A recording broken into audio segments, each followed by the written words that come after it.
آج بڑے افسوس کے ساتھ ایک اہم پہلو پر میں روشنی ڈالوں گا، وہ یہ کہ سب سے کم تنخواہیں اگر کسی کی دی جا رہی ہے، بڑے افسوس کے ساتھ یہ کہنا پڑتا ہے کہ قرآن کریم کے اندر سب سے بڑا عہدہ، اسلام کے اندر سب سے بڑا منصب اگر کسی کا تھا تو امام کا تھا، لیکن معاشرے میں ہمارے سب سے کم اگر کسی کا رتبہ اور کسی کا مقام ہے تو ہم نے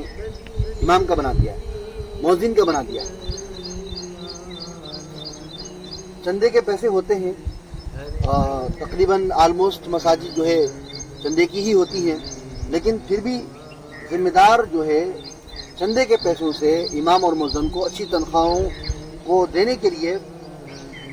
روتے ہیں، اور ان کی ہمت نہیں ہوتی یا پھر توفیق نہیں ملتی، واللہ اعلم۔ میں بڑے ادب و احترام کے ساتھ ذمہ داروں کی خدمت میں یہ بات کہنا چاہتا ہوں، جس کے پیچھے آپ نماز پڑھتے ہو، کیا آپ کو یہ بات پسند ہے کہ وہ اپنی بیوی بچوں کے لیے پریشان رہے، دوائیوں کے مسئلے کے لیے پریشان رہے، گھر کے کرایوں کے لیے پریشان رہے، عید کے موقع پر بچوں کو کپڑے پہنانے کے لیے پریشان رہے؟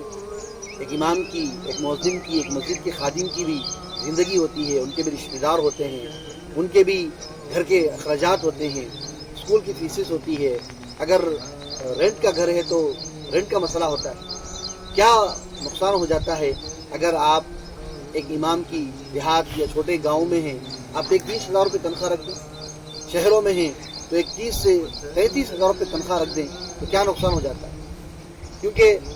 یہ جو پیسہ ہے یہ پیسہ قوم کا ہے اور یہ قوم کے خادم ہے، اس لیے خدا را اللہ کے سامنے آپ کو بھی جواب دینا ہے، امام اور مؤذن اور مسجد کے خادمین کی تنخواہ میں اضافہ کریں۔ بڑے حالات بگڑتے جا رہے ہیں، اور جب امام صاحب کوئی دوسرا کام شروع کرتے ہیں تو وہاں پر بھی الگ رونا ہوتا ہے، مؤذن صاحب اگر دوسرے کام میں لگ جاتے ہیں تو وہ الگ مسئلہ ہوتا ہے۔ تو میں مصلیوں سے بھی گزارش کرتا ہوں کہ ذمہ داروں سے وہ پوچھیں کہ ہمارے امام صاحب کی تنخواہ کیا ہے، کیا ان کے اخراجات مکمل ہو رہے ہیں، کیا ان کے بیوی بچوں کے ہاسپٹل کے دیگر جتنے بھی جو ہے ضروریات زندگی ہے وہ ساری ہو رہی یا نہیں ہو رہی۔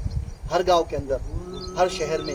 ہر علاقے میں، ہر منڈل میں نوجوانوں سے اور ذمہ داروں سے، مصلیوں سے میری گزارش یہ ہے کہ اپنے اماموں کی فکر کریں، ان کی تنخواہوں میں اضافہ کریں۔ اور